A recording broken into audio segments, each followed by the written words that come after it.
Halo, assalamualaikum warahmatullahi wabarakatuh.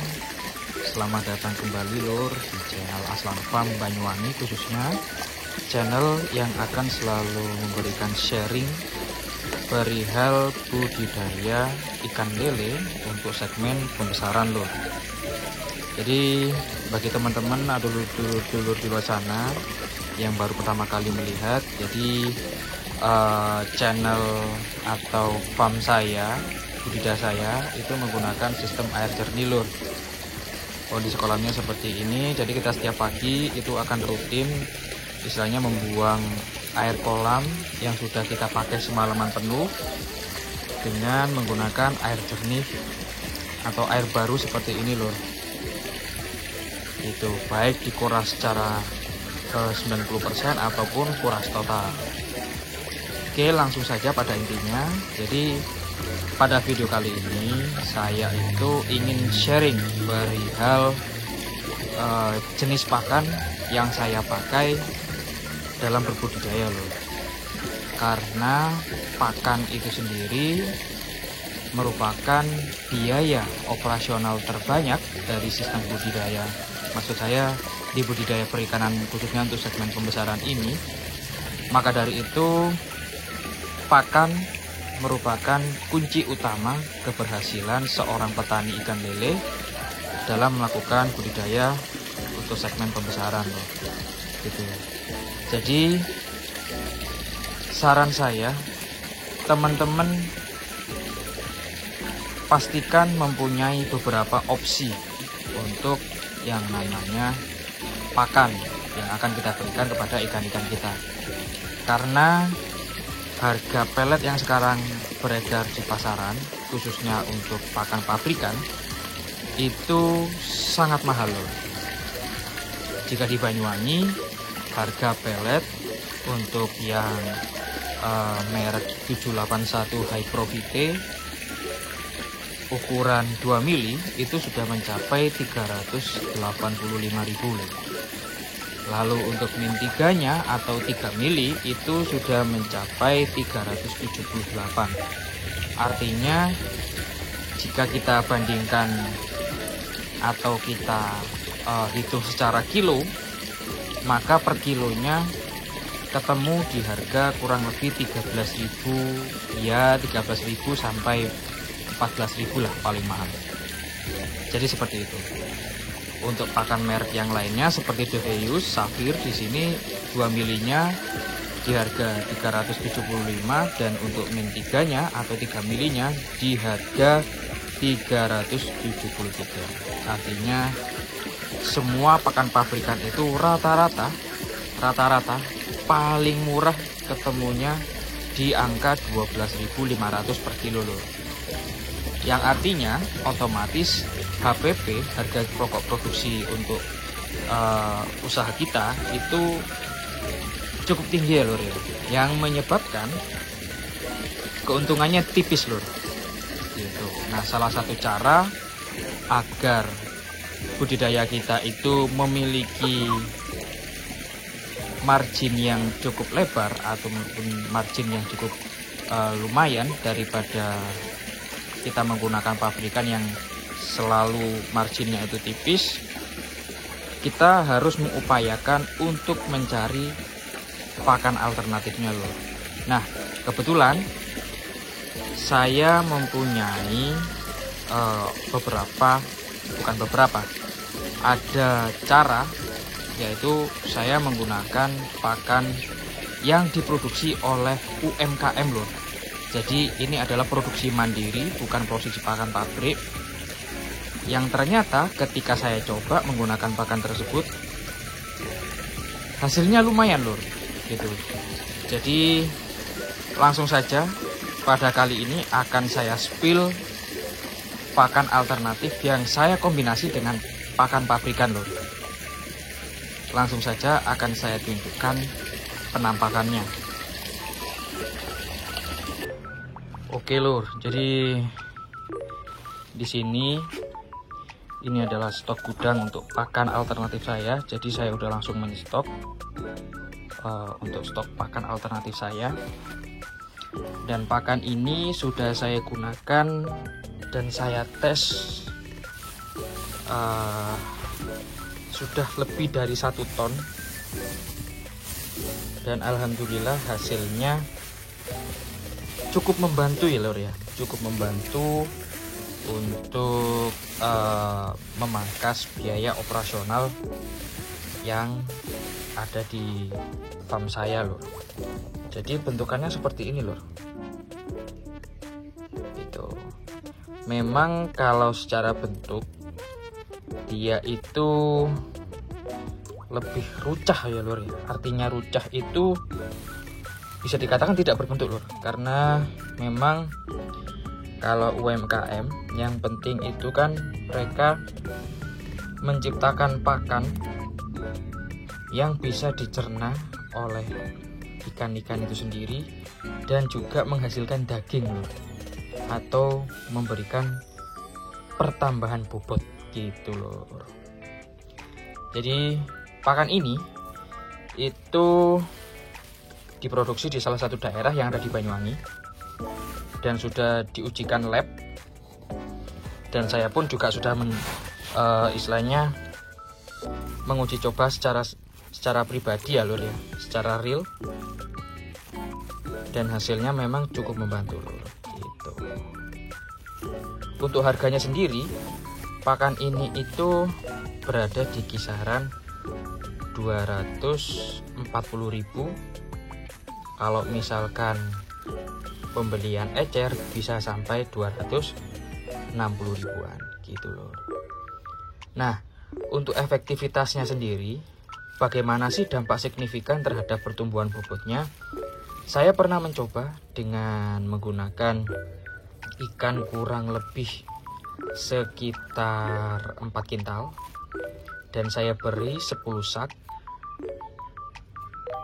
Bobot akhir yang dihasilkan ketika saya menggunakan pakan ini secara full itu menjadi kurang lebih sekitar 650 kg, yang artinya dengan adanya 10 sak yang sudah saya beri ke ikan lele saya, yang artinya 300 kilo, itu menjadi daging, pertambahan daging sebanyak 250 kiloan, sekitar segitu lor. Artinya FCR yang dihasilkan itu memang tidak 1:1 ya lor ya, seperti pakan pabrikan pada umumnya. Tetapi dengan hasil yang seperti itu artinya 85% pakan dalam satu saknya itu terserap ya lor ya. Artinya ada 24 kilo hingga 26 kilo pakan dalam satu saknya itu menjadi daging lor gitu, yang artinya menambahkan bobot kepada ikan lele itu sendiri.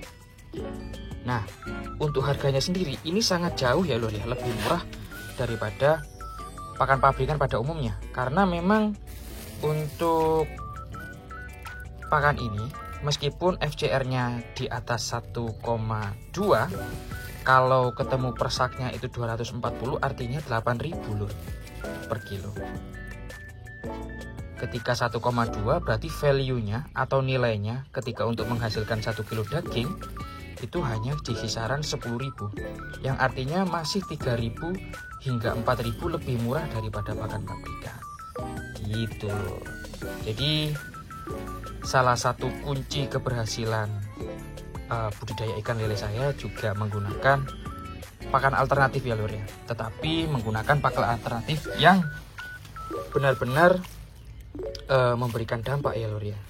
Jangan sampai memberikan pakan alternatif yang sembarangan, yang artinya menggunakan ayam tiren, menggunakan pakan-pakan yang tidak seharusnya untuk diberikan kepada ikan budidaya kita, seperti itu lor. Oke, langsung saja. Kebetulan karena ikan saya belum saya kasih pakan, jadi pada kesempatan ini saya akan kasih tahu bagaimana cara saya memberikan pakan ikan ini kepada ikan lele saya. Kebetulan pakan ini itu adalah pakan ikan tenggelam loh. Jadi cara pemberiannya pun diperlukan teknis khusus ya lor ya, agar pakan ini bisa benar-benar terserap ataupun dimakan sama ikan lele kita gitu loh. Oke lur, jadi kita sudah ada di kolam lagi. Jadi pada kali ini hal terpenting yang akan saya sampaikan yaitu pakan alternatif itu merupakan kunci, salah satu kunci agar budidaya kalian itu mendapatkan profit yang lebih ya lur ya, supaya kalian bisa terus berkembang dan juga terus menambah kapasitas produksi teman-teman semuanya. Jadi saya akan spilkan bagaimana cara saya memberikan pakan alternatif ini ke ikan lele saya lur. Kebetulan karena ini tenggelam, pakan tenggelam, jadi cara pemberiannya pun itu tidak bisa kita samakan dengan cara memberi pakan pabrikan ya lur ya. Karena pakan yang tenggelam, kita itu tidak bisa istilahnya memantau apakah pakan tersebut itu benar-benar dikonsumsi secara total atau dihabiskan, atau hanya dibuat mainan saja sama ikan lelenya itu sendiri. Jadi kunci yang pertama, tips yang pertama, jangan terlalu banyak memberi pakan ikan yang tenggelam seperti ini lur ke ikan-ikan kita. Yang kedua, pastikan takarannya itu pas dengan kapasitas ikan lele kita yang ada di kolam lur, seperti itu. Dan yang ketiga, pastikan juga kondisi air itu selalu dalam kondisi yang benar-benar prima lur. Artinya pakan UMKM ataupun pakan seperti ini itu pasti mudah untuk lebur lur, gitu.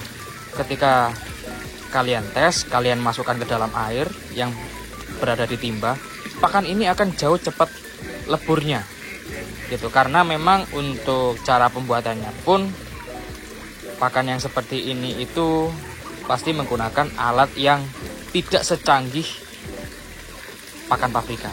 Oleh karena itu langsung saja saya kasihkan contoh atau cara prakteknya ya lur ya, bagaimana saya memberi pakan tenggelam ini kepada ikan lele kita. Jadi kita tinggal lempar dan kita pastikan semuanya itu termakan ya lur ya. Contohnya seperti ini lur. Gitu. Ikan lele akan tetap kecepatan lur. Cuman kita tidak boleh sebrutal ketika kita memberikan pakan pabrikan. Oke, kita ambil lagi pakannya sedikit-sedikit ya lur ya. Kita pastikan ikan lele kita makan pakannya. Nah, pelan-pelan seperti ini lur. Kalau saya mengartikan ini sebetulnya kita suapi ya lur ya. Kita suapi perlahan seperti ini, pastikan dimakan semua dan jangan biarkan pakan kita itu hingga tenggelam ya lur ya. Artinya kita harus berikan dikit-dikit seperti ini supaya kita bisa melihat apakah pasti dimakan atau tidak. Nah, seperti ini lur. Kita tunggu dulu, biarkan mereka makan, kita ambil lagi. Dan kita melakukan pengulangan seperti itu hingga total pakan hariannya itu habis ya lur ya, atau yang ada di ember itu habis. Seperti ini lur. Dan salah satu kunci lagi lur, jangan memberikan pakan yang disebar lur, biarkan mereka bergerombol seperti ini supaya mereka bisa terfokus. Kalau pakannya itu hanya dilempar di satu lokasi kayak gitu, jadi mereka biarkan berebut ya lur ya. Lebih baik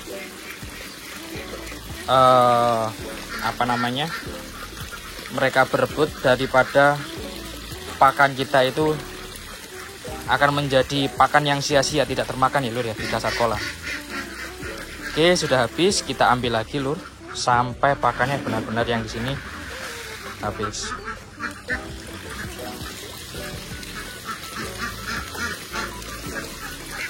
Jadi diulangi seperti itu lor ya.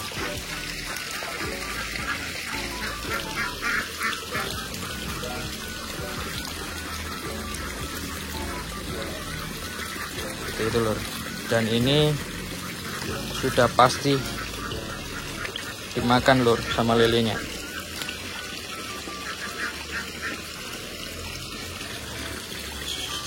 Seperti itu lor.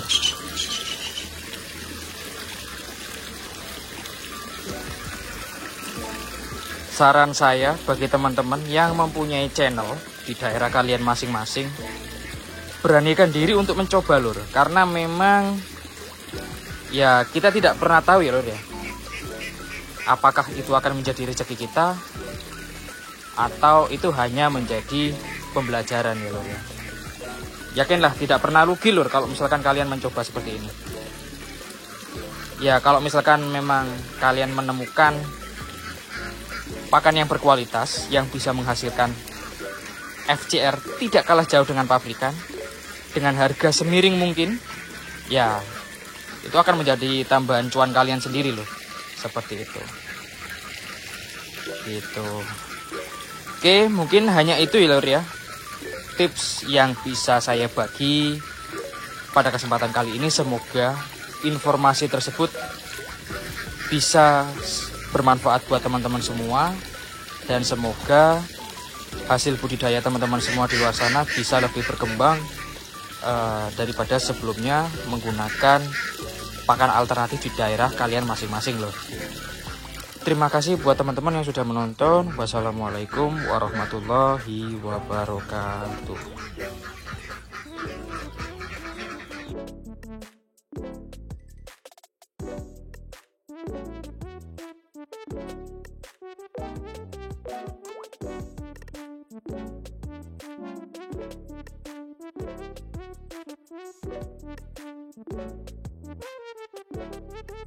Thank you.